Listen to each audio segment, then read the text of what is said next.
welcome to our episode of Showcase on Bloodborn.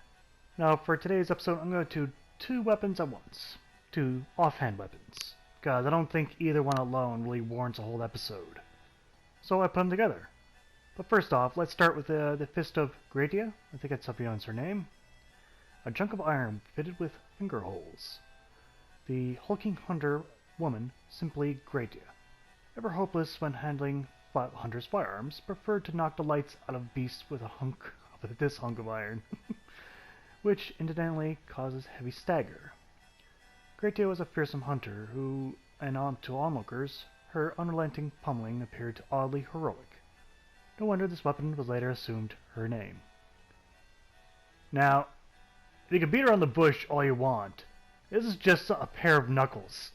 They're not brass, but hey, you get the same idea across, although it looks a little more, painful is the word I would use. So yes, as I mentioned, this goes in your offhand, which means in place of your firearm. Now, I'm not sure why anyone would do this. In terms of damage, you're not going to get a huge amount. Well, it does more than most firearms, but still. You're going to have no range with this. It's going to be a fist range only. So yeah, now I'd like to mention another thing about this design. You can see that the tip or the pitting of the knuckle here is facing forward. It is all fine and all, but when you strike something, striking arcs with your arm is never a straight line. So when you do strike something, it's going to jart one way or the other. Your fingers will not be happy when this happens. If you had the opposite direction, you have a much greater surface area, wouldn't do as much damage. However, you wouldn't have to worry about this issue of, the knuckle flying one way or the other. Either, well, pretty much, skinning your knuckles or possibly breaking your fingers on the other end. It's just my opinion, but hey, whatever. Maybe if I was a 8-foot-tall giant woman with anger issues towards werewolves, maybe the story would be different. All that aside, let's go on to the next weapon of today's video, which is the Hunter's Torch. A torch formed by wrapping a pine resin drenched cloth around the end of a long stick. Well, that's a torch right. Once used in Old Yarnum. Well, I think it's still used to this day, if you look at the beginning of the game. Designed to incinerate beasts and victims touched by the scourge. Well, I think it's gonna torch anything, scourge or not, but whatever. Fire damage is highly effective against beasts. That's the interesting part there. Now, that's no secret, as you can use torches and it's quite effective against a lot of things. Generally, when you apply fire to something, it either improves the situation or the exact opposite happens depending on what you want done. In the case of burning people, well, I guess the situation gets better. Now visually, well, it's a fucking torch. Come on, what do we say? It's a stick on fire. Now, there's two torches in the game as we know. We got the plain one and the Hunter's Torch. I'll not be covered in the plain one. Why? It cannot be upgraded. It's half the damage of the Hunter's Torch, so there's literally no point to use it ever when you have the Hunter's Torch. Ever. So, yeah, let's move on. Now, going on to the stats, we'll do both weapons, but first we'll do the Fist of Gratia.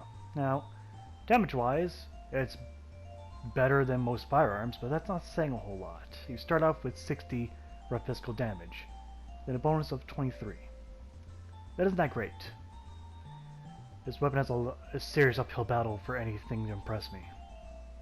Moving on from that, we can see the durability is above and beyond 200 durability, which you'll never get through. Never. A trio bonus, you got a single D polarity, which is what I kind of expected of a weapon like this. The retriever requirement needs 7 strength, 9 dexterity for some reason, and then even oddly enough, 5 blood tinge, despite this weapon not using any blood skill or anything associated with it at all, aside from it being an offhand weapon.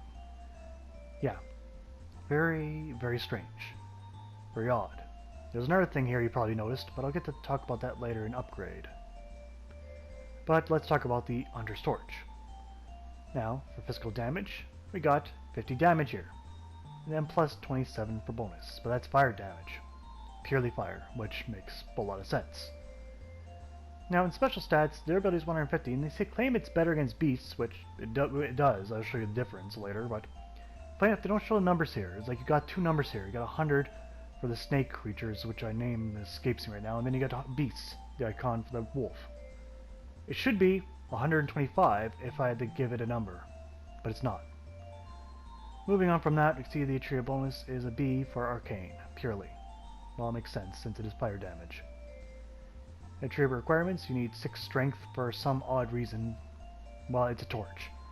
It's been used throughout history from peasants, so I wouldn't think it would require very much in terms of skill of any kind. And now for the actual damage values of the torch, we'll start with, you see it's purely flame damage, no surprise, but if I don't show it, someone's going to say, why do you show it? So there it is. Now the Fist of Gratia is no surprise, a purely blunt weapon.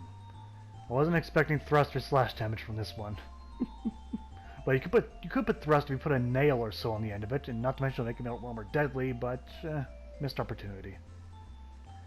Okay, now moving on to the short animations. Well, you only have one attack with the Fist of Gratia. This is it. Well, not really the only attack, but you can roll and backstep. But still, you got very much the same thing, same range. Well, maybe the backstep has a bit of range, but besides the point. Torch, I'm not really surprised with this. Are you? I'm not. Very little animation. Essentially, these are both near pretty much point blank to near point blank weapons. So it doesn't matter how you jump around, it's the same range regardless pretty much. Alright, let's go on to the upgrading for the Fist of Gratia. Now, I don't care what the damage value is, but there's one key glaring issue for both Hunter's Torch and the Fist of Gratia, which is kind of why I kind of lumped them together. You're noticing probably now that there's no blood gem slots. Yes, both these weapons lack blood gem slots at all. So whatever damage you get here is all you're going to get, and just whatever you scale off, which, alternatively, the attribute bonus for Fist of Gratia is good for strength, which is, it can go somewhere, so that's something. But still, it's only something. It can never be more. So yeah, so the Fist of Gratia, no slots whatsoever. At least got a good, decent bonus damage now at 81, thanks to my good portion of strength. But the same can be said against all the rest of my stats, but moving on from that, we got the Hunter's Torch. So, Hunter's Torch is more or less the same story. You only got one polarity to go off of. And again, no blood gems. This is like a stunted growth, if you will. Where every other weapon, and I mean like pretty much every other weapon aside from the shields, can benefit from blood gems. At least to my knowledge. These weapons cannot. So, they're very... It's like there's no room to impress me here. There isn't, I doubt I will be, but regardless, we'll go forward with the performance of both weapons. So my capture card ever so wonderful, but no matter, we can start here. Now for the Grace of Gratia, I kind of expected something akin to it in its description. Yes, it staggers. But I was unable to do one key thing about offhand weapons. And I didn't expect it from the Torch, but I expected it from the Fist of Gratia. It's a parry. I'm not able to parry opponents, or I don't have maybe the ultimate skill to do so. I'm going with the assumption that it doesn't parry. Because after dozens of opponents, simple and more complicated, I'm not able to parry any opponent with this. I kind of expected to be, like, you know, at the key moment to get someone hit in the face with a chunk of iron would stun someone long enough to cause massive damage, but no. Instead, I'm getting I'm given this brass knuckle, this iron knuckle, with very, very poor range. And the majority of my opponents need to take advantage of this. The overwhelming majority. It's quick enough, but the stamina consumed is still significant. It's not a small amount. Like, sure, I can stagger opponents. That's great and all, but there's no advantage to that, really. Maybe I can get a stab in with my right-hand weapon. One stab in, not two. Otherwise, I don't find the staggering happening all that often. It's still infrequent. Infrequent to the point where, why would I use this when there's so many other better choices? Maybe there's a build out there that, you know, you could benefit from such a short, stubby weapon, that uses a good chunk of your stamina per hit. That doesn't do all that lot of damage. But I'm not sure what that build is, or if it's really the wisest one they ever use. So yeah, this weapon, I don't like it. Clearly put. Now the torch is a bit different. The torch I don't expect to parry. No. I expect to burn my opponents, and this is a rather amusing using a torch on someone who likes to put a torch to me. Damage-wise, it's okay, but however the consumption of stamina is significantly less than the Fist of Gratia, so you can actually spam these a little bit faster, but though only in a straight arc, so what little crowd control the Fist of Gratia might achieve is null and void by this. So now let's pay attention to damage here. I got 1 point here, you can see it's 147. Now here's clearly a beast right there, fully adapted, and you can see, boom, almost double that damage. So, but funny enough, like I mentioned earlier, the numbers for damage against beasts and stats is still 100. But still, using a torch like this is the second playthrough, so it's clearly not designed for this, or unless you have a really super arcane build. Now, moving on to the pros and cons of the Fist of Gratia. On the pros, it does stagger pretty much all sizes of opponents, even some large ones. It is quite quick in its attacks. And this is about it. For pros, anyway. On the cons, it's either incredibly difficult to parry or doesn't parry at all. It has no range.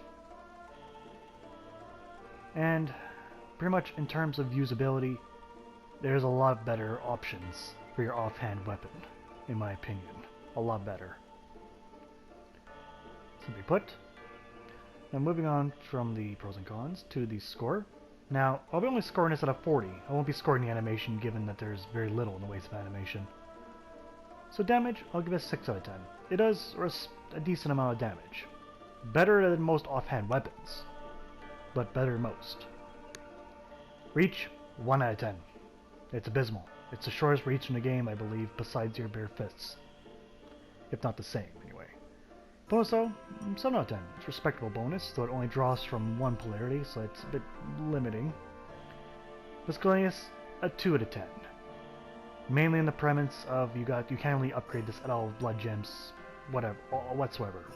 The parrying is barely there at all, if at all. And given its range, there's like multiple reasons for me not to use this, opposed to anything else. So in total, I give the Fist of Gratia 16 out of 40. It's bad. In my opinion, it's terrible. But now let's move on to the Hunter's Torch. A little bit different. Let's go on to the pros and cons. On the pros, as I mentioned earlier, can scare some opponents. I believe I mentioned in the beginning, I think. But yes, it'll scare some opponents away. This is a good tool to give you some space if you need it. It does do more damage against beasts for what it's worth. And it is a torch, so it will illuminate dark areas if the gamma settings are set to a dark to your preference. Good immersion tool. Alright. Kinda does it for pros. On the cons, it makes for a terrible weapon. Or not would say terrible, but a mediocre one is better words I should say. Because it only has 1 thrust attack pretty much. And it's more of a tool than it is a weapon, despite, being a version you can upgrade. And as before, like the Fist of Gratia, you cannot upgrade with blood gems. So yeah. Now that pros and cons are out of the way, the score for the Hunter's Torch. Damage, I would give a 5 out of 10. It's not weak, like so weak that it's not usable, but it's pretty abysmal. Reach, I'm gonna give it 2 out of 10. A step above the Fist of Gratia is not exactly a huge one though. Bonus though, I'm gonna give it a 6 out of 10. The bonus wasn't so strong, despite my stats being the same for strength and arcane. The polarities are A for strength and then a B for this torch, which I think I got less than half the damage, so it wasn't that great. Miscellaneous though, I'll give it a 7 out of 10, because this is more than just a weapon, it's more of a tool. And actually that tool function works pretty damn good. But still, in total, I give the Hunter's Torch 18 out of 40. It's still bad as a weapon. It's still useful as a tool. Take that as you will. So yeah, since there's no blood gem, there'll be no extra footage. There's no point me showing, attacking more creatures, because it's the same damage. And you kind of understand why I put both these in the same video. Because I don't want two lousy weapons in two separate videos, rather have them one. So either you're burning them or beating someone's face in on the street side, having some serious anger issues. It's both the same result. You could have achieved both results a lot easier with majority of the weapons in the game. Actually, I'm gonna go out and say you can achieve the same result with all of the weapons in the game easier. That's been Showcase for today. I'd like to thank you all for watching. See you guys next time. Take care out there.